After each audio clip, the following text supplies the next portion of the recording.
Memory Police Book Review. Part 1. The Summary. The book Memory Police by Yoko Ogawa is a dystopian novel set on a mysterious island where the memory police have taken over. The memory police are people who can erase people's memories of ideas or items simply overnight.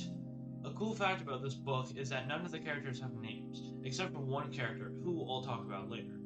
The unnamed protagonist, who I'll call protagonist, goes about her everyday life without much of a care about what's happened. It's only until a young man befriends her and explains that he can remember everything that has been disappeared by the memory police, then she realizes what's really going on. The book refers to him only as R, so that's what I'll call him. Part 2.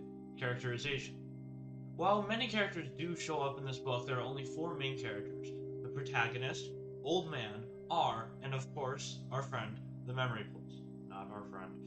The protagonist, a 25-year-old novelist, is the person telling the story through her eyes. She is both naive and curious. While she is affected by the erasure of items, R is not. R alone decides it is his job to help her remember what has disappeared. Early in the story, when protagonist tells R how she feels about the disappearances, she says, "It's subtle, but it seems to be speeding up, and we have to watch out. If it goes on like this and we can't compensate for the things that get lost, the island will soon be nothing but absences and holes, and when it's completely hollowed out, we'll all disappear without a trace." Protagonist is concerned that their whole society will collapse if nothing is done to stop the disappearances. Now, the old man is a poor mentor figure to protagonist. He is kind but doesn't care to try and help protagonist oppose the government. He can be characterized as, again, a poor mentor figure. He doesn't care about the disappearances, just like all the everyday citizens. When protagonist asks him what he thinks about the disappearances, he says, "It's true, I know, that there are more gaps in the island than there used to be. When I was a child, the whole place seemed, how can I put this, a lot fuller, a lot more real. But as things got thinner, more full of holes, our hearts got thinner too. Diluted somehow. I suppose that kept things in balance." His attitude towards these disappearances alone motivates protagonist to help hide R during the story. R is in his late 20s, and he is protagonist's editor. He has a wife and a baby. The most important thing about him is that his memory can't be erased. R is a scapegoat in the story. He is intelligent and inquisitive. Unfortunately, due to his ability to remember, protagonist has to hide him for the majority of the story. At first, R is safe, but as soon as the memory police start rounding up and imprisoning people who can remember, protagonist makes it her job to hide R and to keep him safe from the memory police. During the old man's birthday, R gives him a gift to try and help him remember. "I'm sorry it's secondhand, but I don't think you'll find anything like it in stores now. I suppose you could say it's from another time." R is kind and tries to help both the old man and protagonist to remember what they have lost. The memory police are an aggressive group of people that have overthrown the government and replaced it with an extremely authoritarian government, erasing people's memories as a way to control it. Shortly after the old man's birthday concludes, the memory police barge into their house. "Memory police, put your hands behind your head. Don't touch anything. Don't talk until we are finished. If you do not comply, you will immediately be placed under arrest."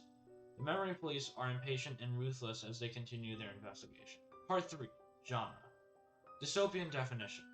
A genre of literature set in the close future in which the government seizes extreme control over its citizens, and the citizens lose basic civil liberties. This genre intends to warn humanity about the dangers of current social and political trends.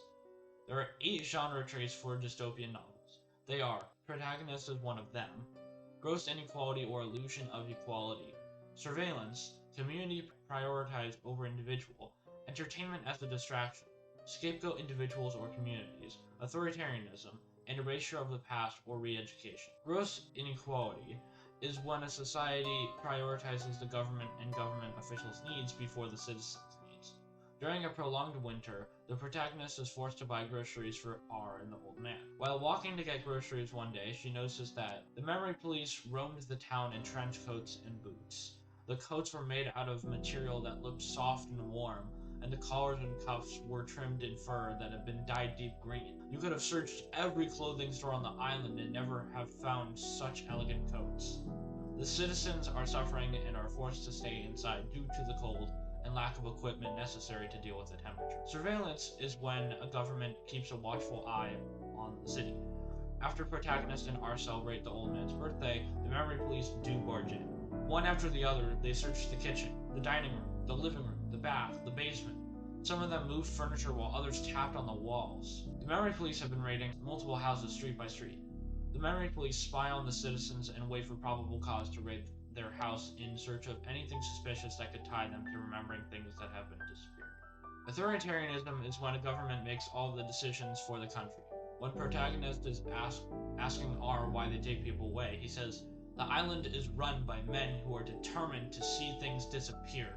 From their point of view, anything that fails to vanish when they say it should is inconceivable, so they force it to disappear with their own hands." The memory police do not care about the citizens' lives, only that they can control them. Erasure of the past is when a society removes certain parts of its history. When protagonist asks her mother what it's like when items disappear, she says, "It doesn't hurt, and you won't even be particularly sad. One morning you'll simply wake up and it will be over, before you ever realized." Items or thoughts that are erased are considered disappear, in which that object or idea is taken away from society. Anyone who still remembers these things or holds on to them will be considered outcasts of sorts and taken away. Part 4. Allegory. Allegory definition. A story in which characters and objects have a symbolic correlation. When you read Memory Police as an allegory, it is a warning to not let your civil liberties be taken away by the government. Part 5. Rate and recommend. I would rate this book a 4.5 out of 5 stars. The book is really detailed and focuses a lot on character development and plot development through the protagonist's perspective. Everything is wonderfully written and really encapsulates the feeling of being trapped in your own society. The book is great for ages 12 plus because it does have some romantic innuendos that would otherwise not be best suited for a younger audience. Thanks for watching, and I hope you enjoyed.